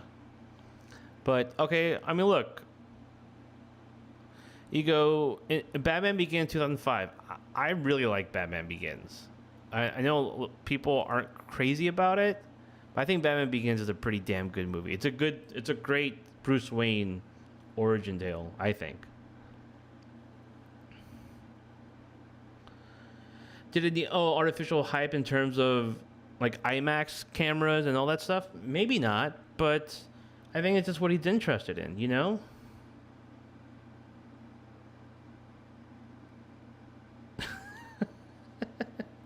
Nosferatu. My wife's being a Nosferatu right now. I actually gotta sign off in 5 minutes. I don't know, man. I think it's someone that has a real love for the technical aspects when it comes to releasing films like that.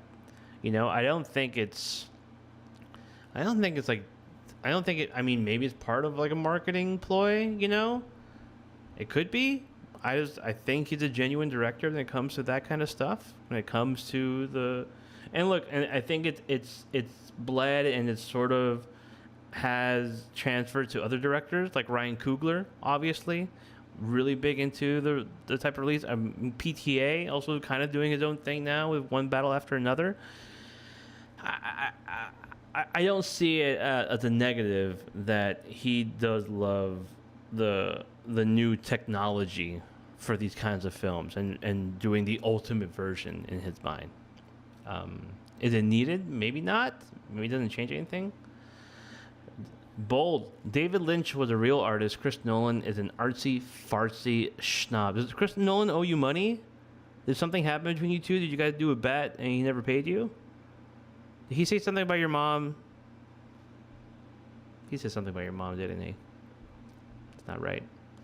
I mean, look, I don't think there's anyone that comes close to David Lynch's artistry or creativity or just sort of bonkers out there imagination. I think Twin Peaks: The Return is one of the greatest pieces of, I would say, cinema. I'm not even saying TV. I'm saying cinema, dude. Cinema that I've seen. I can't rewatch it. I want to, but it's not even a tough watch. It's emotionally draining to watch Twin Peaks: The Return. I love Twin Peaks. I love Mulholland Drive, one of the greatest movies of all time, obviously. Yeah, it's a whole different category when it comes to David Lynch. But I still appreciate what Nolan does. You know, I think he's a great modern day director. But yeah, okay, so really quick, his list, then we'll go.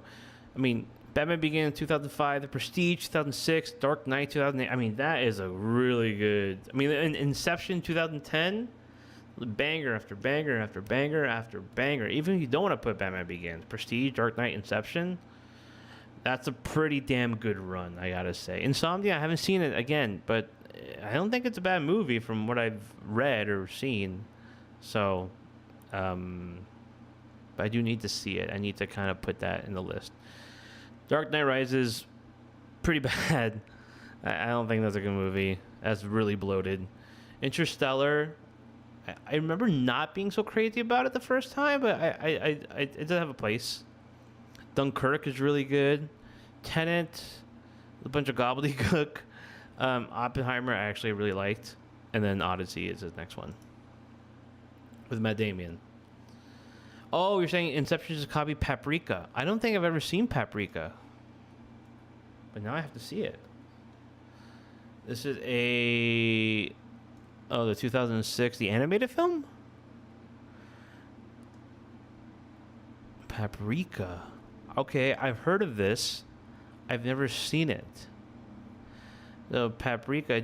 Anyone else out there know of Paprika? Can anyone also verify Roland's claim? So Paprika is based on a 93 novel. The film follows a battle between an unknown dream terrorist who causes nightmares by stealing a device that allows others to share their dreams. A dream detective.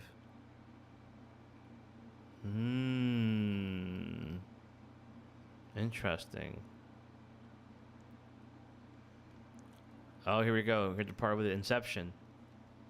All right. Roland v. Nolan. That's what we got right now. Several critics and scholars have noted many striking similarities that later appeared in Christopher Nolan's film Inception. Plot similarities, similar scenes, similar characters, arguing that Inception was influenced by Paprika. Too numerous similarities to be coincidence. Wow. Okay. Interesting. Now I gotta watch Paprika. I love paprika. I love smoked paprika. I do with chicken sometimes, where I throw on a lot of smoked paprika. Mwah. It's great. It's like the main ingredient for my roasted chicken. So if you guys are ever in New York, I won't invite you over, but maybe I'll save you a piece of chicken for you guys. So.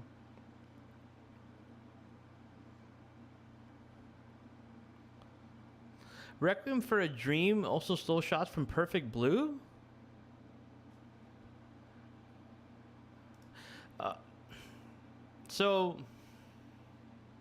I haven't seen Perfect Blue, but when you say stole, you're not saying inspired by, or because a lot of times, sometimes that makes no sense whatsoever. Often there are cases that someone's film might have similarities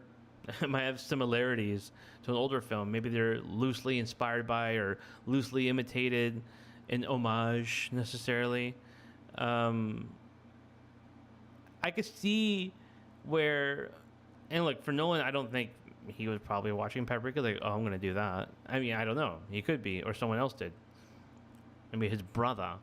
But I could see how a movie that was decades older and they do something had influenced someone and it's part of their subconscious and it comes out in a way that was like, oh. I mean, same thing with music. You'll hear similar chords, similar progressions, and it's in no way intended to be ripped off. It happens. Now it sounds like I'm trying to excuse plagiarism, and now I sound awful. Let's continue. Let's see. The focus on dream sharing technology to Ariadne's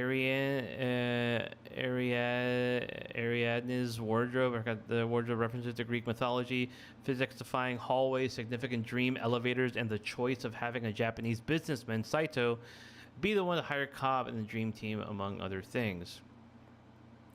One scene is a clean and undeniable link. In the climactic dream sequence, when Paprika is trying to escape the chairman and his helper, she defies gravity by running across the wall instead of the floor. A lot of people, huh? So a lot of people were saying this. Did no one ever say? I mean, I'm sure no one ever said anything. So, some of the similarities are comparable to that which exists between Ghost in the Shell and The Matrix. Someone said from Politico that he suspects Paprika was on Nolan's list of homages and compares it favorably with Inception, arguing that Khan confronts his tormented society with visual poetry, not just a remix of tropes and set pieces. And Paprika goes deep, where Inception just talks of depth and darkness, but as a screen experience, sticks with glib pyrotechnics. Well, that's not so flattering. Interesting. Okay. That's very interesting. Now I gotta go see Paprika. Oh, really? You don't say. Requiem for a Dream. I mean, that's it's yeah, Darren Aronofsky. Some people say Darren Aronofsky is overrated. Some, I think for a long time people consider him an auteur, and they think he's just like a bro, like a movie bro. Like it's not like he's not that deep. I don't know. What do you guys think? I'm curious. I'm going into this dark hole of plagiarism from well-known writers and directors. Did anything come up when I type in Perfect Blue? Perfect. Here we go. One bathtub scene was inspired by Satoshi Kon's film Perfect Blue. I mean, that's the only thing. I don't see any controversy on Wikipedia. Wikipedia doesn't have it, and it's not true. Khan hated Darren Aronofsky or Nolan? Or both. Maybe he hates both. Perfect Blue. Perfect Blue literally made Black Swan and Requiem for a Dream, which are considered to be Darren Aronofsky's two greatest films. As a YouTube video, which I'm not going to play on here. What's wrong with you? The Real History.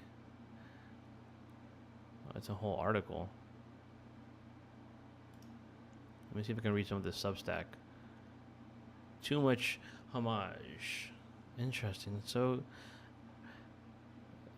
looking for scenes to kind of get the internal mindset. Probably at the same time, I saw. Okay, look, really quick. Requiem for a Dream. I was probably in the script process.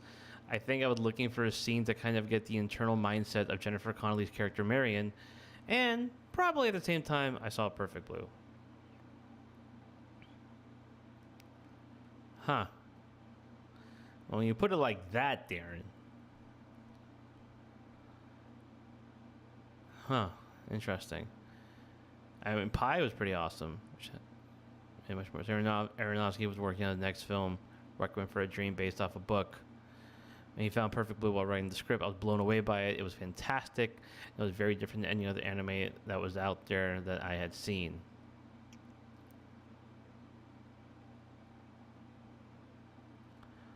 That's really interesting. I'm not going to go into the rest of that article, but that's very curious. Well, it looks like Khan was just not successful, right? I mean, he had these great films. I've not seen them, but they're widely acclaimed. And he just didn't reach that level of success. They even say he was a unsuccessful anime director. So I could see the hate where something that feels so inspired or borrowed from his films are used for American films, and they're lauded as masterpieces, right? And those specific scenes that are referenced. Too long, yeah.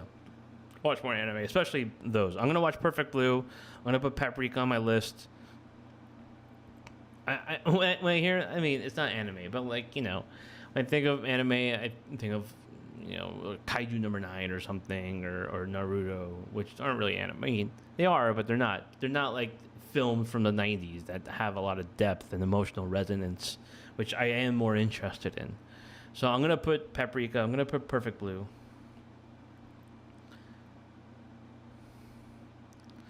Right, but I guess getting crossover appeal, right? But like seeing that his film, while being successful in Japan, didn't have the crossover effect like an Akira movie did or something like Miyazaki, right? And then also added to the fact that parts of his films were, more or less copied by other American directors. So, but I'm going to check that out. Guys, thank you for tuning in. Appreciate it. I'm glad the stream worked and nothing crashed. I'm going to rewatch it and make sure it all worked out well. And then I'm going to promote it, do more streams. I like this idea where we just kind of go off topic. I mean, I had no topic really. and we can just kind of talk about certain things. I love talking about movies, and we can talk about music next time, and figures, obviously. I gotta work on this Captain Planet video. Again, if you guys love toys, and if you love me, or if you just like me, or even if you don't like me, and maybe you do, you can go to my links in my Instagram page, bombasb.net. Go check that out. Who? Spielbergo? Never heard of him. But yeah, go do that. Go support your boy, because I support you. And you all have a great Saturday night. If you're watching this live, why would you? It's Saturday night. Go have fun. Go do something. Go potty. Or you can watch the replay. I appreciate that. And we'll figure out sometime to do this again, now that I know how to make all my technology work. Sort of. I mean, I'm still having issues, because that's just the nature of it. Hey, it's not perfect, but we're still going to do it, right? Let's keep doing it until it works itself out. So, I'm going to go watch Paprika. Go make that happen right now. Appreciate you guys. Bye.